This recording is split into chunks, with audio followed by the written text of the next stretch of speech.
يسر لي أمري واحلل عقدة من لساني يفقه قولي. أما بعد فقد قال الله تبارك وتعالى في قرآن مجيد: بسم الله الرحمن الرحيم. وقال ربكم ادعوني استجب لكم ان الذين يستكبرون عن عبادتي سيدخلون جهنم داخرین. عزیزان، سب سے پہلے تمام حضرات کو اس جمعہ کی مبارکباد پیش کرتا ہوں. خصوصاً یہ ہمارے لیے عید کا دن ہے اور ان ایام میں ولادت امام حسن عسکری بھی اور دیگر ولادتیں اور جو مناسبات ہیں ان کو مد نظر رکھتے ہوئے ہمیں ان ایام میں خصوصاً اللہ کی رحمت سے مایوس نہیں ہونا چاہیے. عزیزو، اللہ تعالیٰ قرآن مجید میں ارشاد فرما رہا ہے کہ وقال ربکم ادعونی استجب لکم، اور تمہارے پروردگار کا ارشاد ہے کہ مجھ سے دعا کرو میں قبول کروں گا. غور کیا آپ نے؟ اور یقیناً جو لوگ میری عبادت سے اکڑتے ہیں وہ عنقریب ذلت کے ساتھ کیا ہو جائیں گے؟ جہنم میں داخل ہو جائیں گے. غور کیا؟ یعنی جو انسان اللہ سے دعا نہیں مانگتا ہے، اللہ تعالیٰ اس کے لیے کیا کہہ رہا ہے کہ آپ کو جہنم میں جانا ہوگا. کیوں؟ دعا نہ کرنے کا نتیجہ یہ ہے کہ آپ کے دل میں اکڑ ہو گئی ہے، آپ کے اندر انانیت ہو گئی ہے، اس لیے میرے سامنے پکارتا نہیں ہے، اس لیے عنقریب تو جہنم میں جائے گا. عزیزو، یہ خداوند عالم کا جو حکم ہوا ہے کہ مجھ سے دعا مانگو میں تمہاری دعا کو قبول کرنے والا ہوں، تو بہرحال پروردگار عالم کے سامنے ہی اپنے سر کو جھکانا ہے اور اسی سے ہی توکل کرنا ہے اور اسی سے ہی دعا مانگنا ہے اور کسی سے بھی امید نہیں لگانی ہے.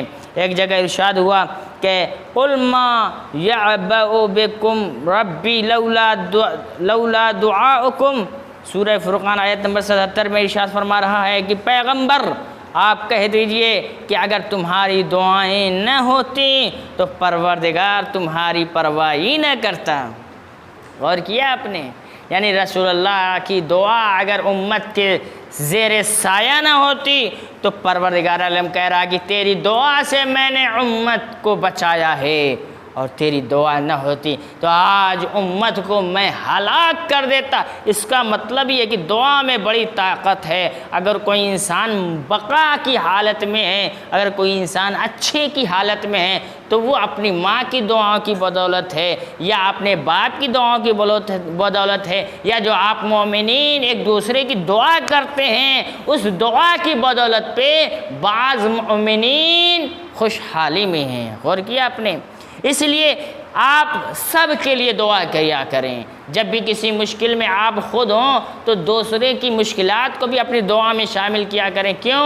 اس لیے کہ پروردگار عالم یہ دیکھنا چاہتا ہے کہ اس کو دوسرے کی فکر کتنی زیادہ ہے. اگر تمہارے دل میں دوسرے کی فکر زیادہ ہوگی تو بدرجہ اولیٰ آپ کی دعا سب سے پہلے قبول ہوگی. اگر آپ کی دعا میں دوسروں کی دعا نہیں ہے، دوسرے کی فکریں نہیں ہیں، تو یقین جان لیجیے وہ دعا کو رد کر دی جاتی ہے. اسی لیے رسول اللہ نے کیا کیا تھا؟ امت کے لیے دعا کی تھی. اس لیے رسول اللہ کی دعا کی بدولت سے رسول اللہ نے پوری امت کو نجات دی تھی. اس لیے آج بھی دیکھیے ایک دعا کی بدولت سے امت کے اوپر عذاب نہیں آتا ہے. پہلے کے امت پر دیکھیے طرح طرح کے عذابات آتے تھے، لیکن آج کی امت پہ، یہ رسول کی امت ہے، اس امت پہ کبھی عذاب نازل نہیں ہوا ہے. زلزلے کے ذریعے سے، بادل کو کڑکنے کے ذریعے سے اللہ ڈراتا ہے، لیکن پہلے جس طریقے سے عذاب آتے تھے بندے پہ، لیکن آج اس طریقے سے عذاب نہیں آتے ہیں. یہ نتیجہ کیا ہے؟ دعا کا اثر تھا.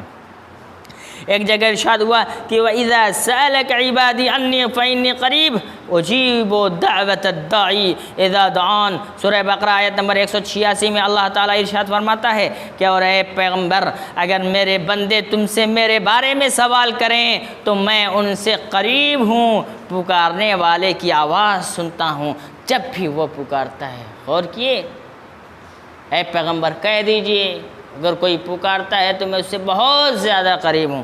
ایک جگہ ارشاد ہوا کہ فَادْعُوا اللَّهَ مخلصین لہ الدین، لہذا تم خالص عبادت کے ساتھ خدا کو پکارو۔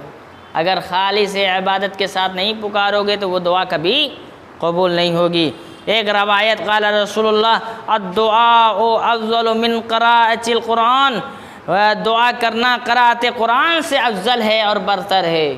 آپ قرآن روزانہ صبح پڑھتے ہیں عزیزان، اس سے کہیں زیادہ بافضیلت رکھتی ہے کہ آپ اللہ کے سامنے دعا کر رہے ہیں۔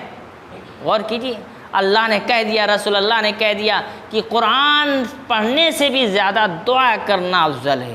تو اس کا مطلب یہ ہے کہ قرآن پڑھنے کے ساتھ ساتھ زیادہ سے زیادہ ہم اللہ کے سامنے دعا کریں ایک دوسرے کے لیے۔ ایک جگہ ارشاد ہوا کہ الدعاء سلاح المؤمن وعمود الدین ونور السماوات والارض، دعا مومن کا ہتھیار ہے، دین کا ستون ہے اور زمین و آسمان کا نور ہے۔ غور کیجیے عزیزان، بہت ساری حدیث ہے، بہت سارے روایت ہیں، لیکن عزیزان ایک جگہ روایتوں میں ہے کہ خدا کے علاوہ کسی سے سوال نہ کرو، آپ کامیاب ہو جائیں گے۔ کیا ہے کہ علامہ مجلسی علیہ الرحمہ بہار الانوار میں روایت کرتے ہیں کہ محمد بن عجلان کہتے ہیں کہ میں بہت سخت مشکلات میں گرفتار تھا اور کافی مقروض ہو چکا تھا، قرض دینے والے مجھے بہت تنگ کر رہے تھے، اسی وجہ سے میں اپنی قدیمی ایک دوست حسن بن زید، اس کے امید لگا بیٹھا کہ میں اس کے ہاں جاؤں گا اور بہت امیر ہے، بہت پیسے والا ہے، وہ میرے قرضے کو ادا کر دے گا۔ عزیزان دیکھیے نتیجہ کیا ہوتا ہے۔ اور اس وقت مدینہ کا بہت زیادہ امیر تھا حسن بن زید، اس کے پاس گیا۔ اس دوران محمد بن عبداللہ ابن علی ابن حسین جو میرے پرانے ساتھی اور دوستوں میں سے تھے، وہ میری مشکلات اور پریشانیوں سے کیا تھے؟ آگاہ تھے۔ اتفاقاً راستے میں ان سے ملاقات ہو گئی۔ کہاں جا رہے تھے؟ حسن بن زید کے ہاں۔ راستے میں ایک جو پرانے دوست تھے ان سے ملاقات ہو جاتی ہے۔ غور سے سنیے عزیزان، اور انہوں نے میرا ہاتھ پکڑ کر مجھ سے کہا میں تمہاری پریشانیوں اور سختیوں اور ان کی دوری سے مطلع ہوں، یعنی میں جانتا ہوں، بتاؤ کیا کرنا چاہتے ہو اور کس سے مدد کے طالب ہو، کس سے مدد کرنا چاہتے ہو، کس سے مدد چاہتے ہو۔ اب آئیے، میں نے کہا، یعنی اس نے جو مقروض ہے کہا کہ میں حسن بن زید سے میں مدد چاہتا ہوں۔ اب انہوں نے فرمایا کیا وہ تمہاری حاجت کو پورا نہیں کر سکتا؟ اب دیکھیے کتنا بڑا امیر ہے، کیا بات ہو رہی یہاں پہ کہ وہ تمہاری مدد نہیں کر سکتا۔ اور اس کے بعد کیا ہوا کہ جو تم چاہتے ہو اس کو انجام نہیں دے سکتا، آؤ اور کسی ایسے کے پاس چلتے ہیں جو تمہارا کام اور تمہاری مشکلات کو دور کر سکتا ہے۔ کہاں پہ لے کر آئے عزیزان، آپ غور سے سنیے، کسی ایسے کے پاس چلتے ہیں جو تمہارا کام اور تمہاری مشکلات کو دور کر سکتا ہے، وہ جو دین ہے، اور تم اپنی حاجت کو اس سے طلب کرو۔ میں نے اپنے چچا امام صادق علیہ السلام صلوات بر محمد وعلیہ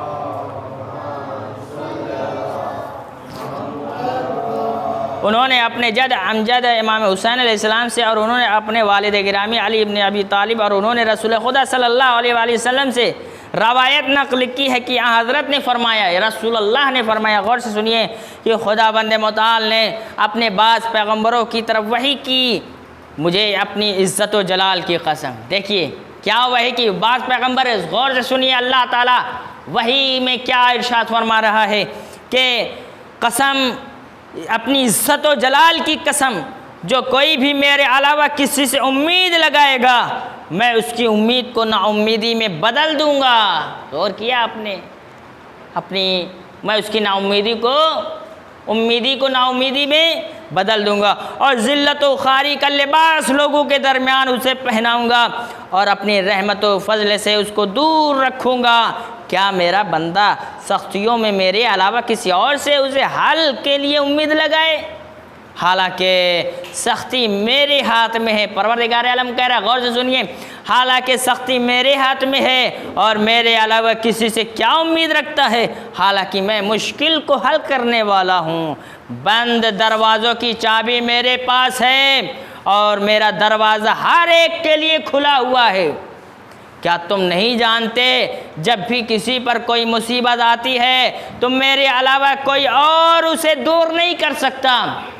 غور کیا آپ نے؟ بس میرا بندہ مجھ سے کیوں روگردانی کرتا ہے، مجھ سے کیوں دور ہو جاتا ہے، مجھ سے کیوں منہ موڑ لیتا ہے اور دوسرے سے امید لگائے بیٹھتا ہے، حالانکہ میں اس کے سوال سے پہلے اسے عطا کر دیتا ہوں۔ غور کیا، اللہ کہہ رہا اپنے بندوں سے دوسرے سے امیدیں لگائے بیٹھتا ہے، لیکن اس کو کیا خبر یہ کہ اس کے پکارنے سے پہلے، اس کے سوال کرنے سے پہلے ہی میں اسے عطا کر دیتا ہوں۔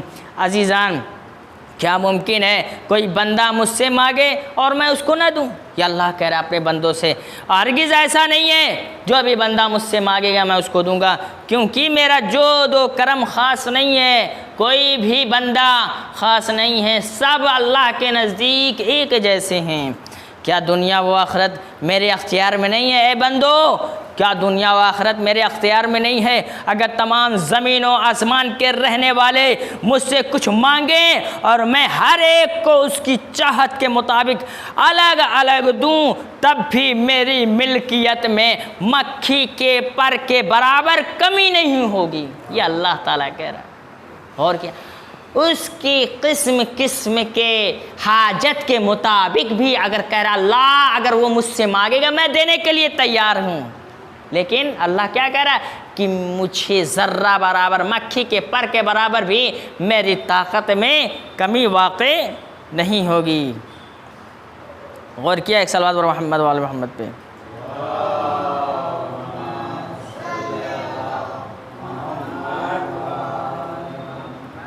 ایک اور صلوات پر محمد وآل محمد پہ۔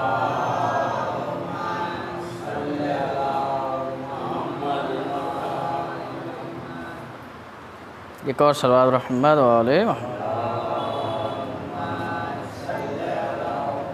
دیکھیے، اگر تمام زمین و آسمان کے رہنے والے مجھ سے مانگے اور میں ہر ایک کو اس کی چاہت کے مطابق الگ الگ دوں، تب بھی میری ملکیت میں مکھی کے پر کے برابر کمی نہ ہوگی، اور کم بھی کس طرح ہو سکتی ہے، کیونکہ چیزوں کا تقسیم کرنے والا میں ہوں۔ اللہ کہہ رہا ہے اے مفلس، وہ محتاج میری نافرمانی کرتا ہے اور مجھ سے ڈرتا بھی نہیں ہے۔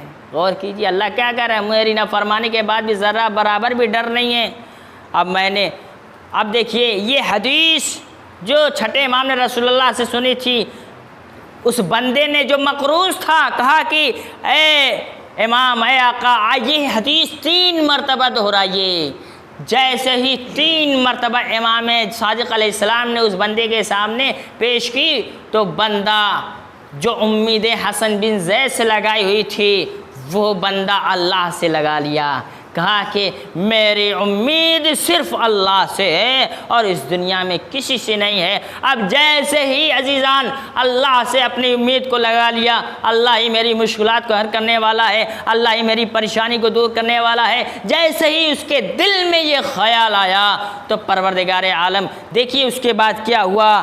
یہ ہوا کہ اللہ نے کچھ ہی دنوں میں اس کی روزی میں برکت عنایت کرنا شروع کر دیا، اور وہ دھیرے دھیرے اس کے قرض بھی دور ہو گئے اور وہ محتاجگی سے بھی دور ہو گیا، اور اللہ نے اس کو سرشار کر دیا، شاداب کر دیا اپنے مال سے، اپنے فضل و کرم سے۔ تو اس کا مطلب یہ ہے کہ آپ غیر اللہ کے علاوہ امید تھوڑی سی بھی لگاتے ہیں تو اللہ آپ کو زیادہ سے زیادہ مفلسی میں ڈال دیتا ہے، لیکن اسی کے علاوہ برعکس کرتے ہیں، یعنی اللہ سے دل لگانا شروع کر دیتے ہیں تو اللہ آپ کو مفلسی سے نکال کر کے آپ کو اللہ بلندی عطا کرتا ہے۔ اب آئیے ایک چیز میں اس کے بعد زحمت تمام کر دیتا ہوں کہ امام صادق علیہ السلام نے 4 اشخاص کی دعا قبول نہیں ہوتی، یہ ارشاد فرمایا 4 ایسے لوگوں کی جو دعا کبھی قبول نہیں ہوتی ہے۔ کیا؟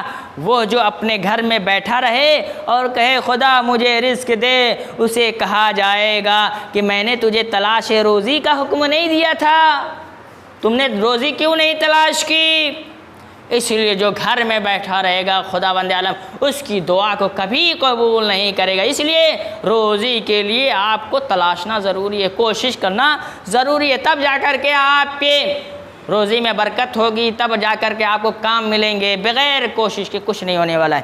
اب آئیے دوسری چیز دیکھیں، ایک اور صلوات پر محمد والے،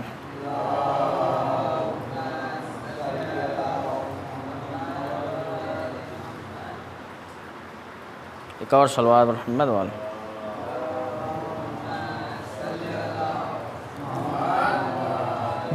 دوسری چیز کیا؟ جو اپنی عورت کے لیے بد دعا کرے اس سے کہا جائے گا کہ کیا میں نے طلاق کی اجازت نہیں دی تھی؟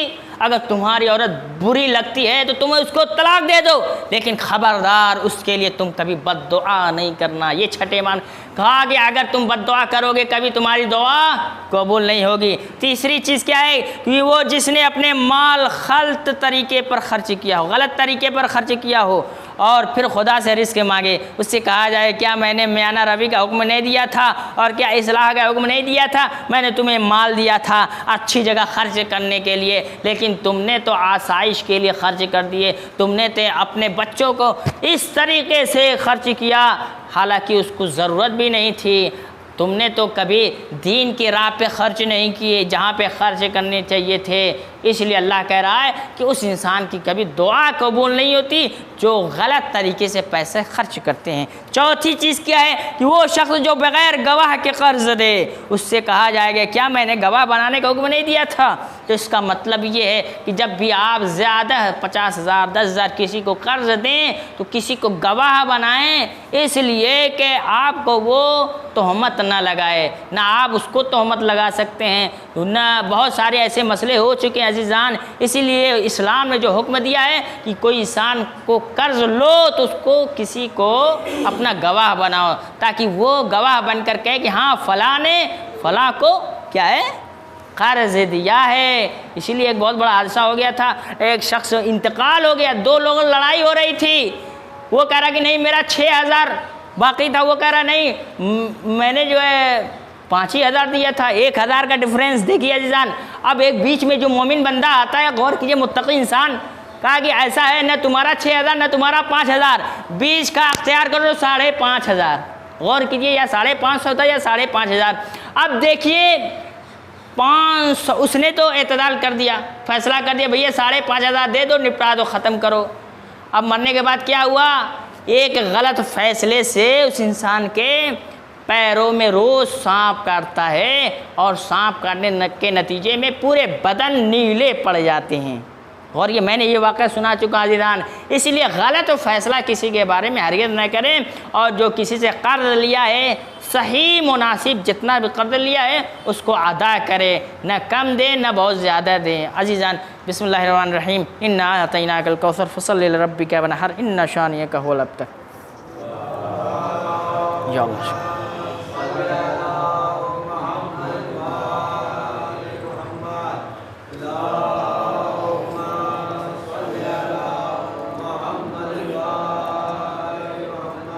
ان اللہ وملائکتہ یصلون علی النبی یا ایھا الذین آمنوا صلوا علیہ وسلموا تسلیما۔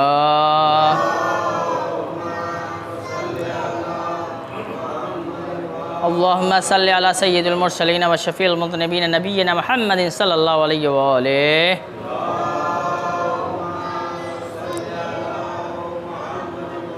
وعلى إمام المسلمين وقائد الغر المحجلين أمير المؤمنين علي بن أبي طالب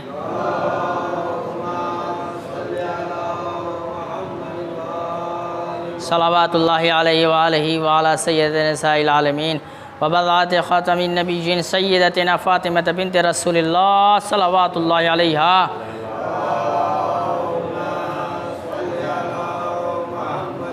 وعلى الحسن المجتبى والحسين الشهيد بكربلاء وعلي بن الحسين ومحمد بن علي وجعفر بن محمد وموسى بن جعفر وعلي بن موسى ومحمد بن علي وعلي بن محمد والحسن بن علي عليهم الصلاة والسلام۔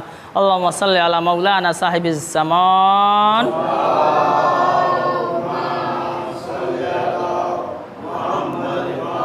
ماحي آثار البدع والطغيان هادم أبنية الشرك والنفاق حاسد الفر والبغي والشقاق صلوات الله وسلامه عليه وعلى آبائه الكرام المتصلة الليالي والأيام۔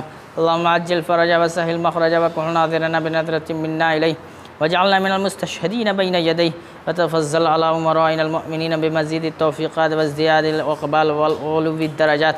اللهم افعل بنا ما أنت أهله ولا نفعل بنا ما نحن أهله بجاه محمد وآله المعصومين صلوات الله عليهم أجمعين۔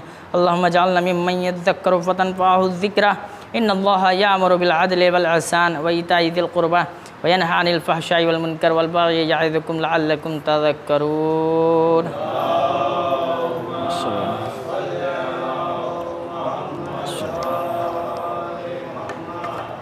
اللهم صل علی محمد